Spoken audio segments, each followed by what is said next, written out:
So I received this in exchange for this review from the company, and as you can see, it is nylon string and 4 of these little wooden pendants for you to be able to use on your ceiling fans, mini blinds, or anything like that. Basically, you will take the string and you will run it through this little hole, which I find to be a little bit on the difficult side because this string does fray, even though it says that it does not.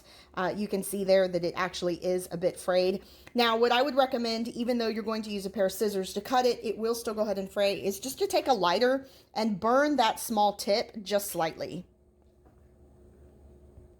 And what that does is it'll actually go ahead and seal that tip, and then you're able to go ahead and actually put it through the little wooden pendant and then tie a knot in order for it to go ahead and hold there.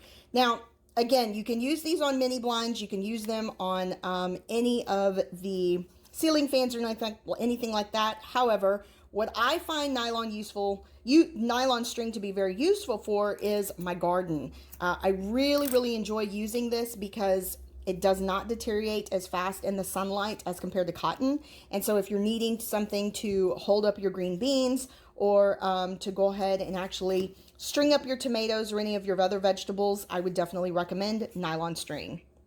You guys have a great day and thanks for watching.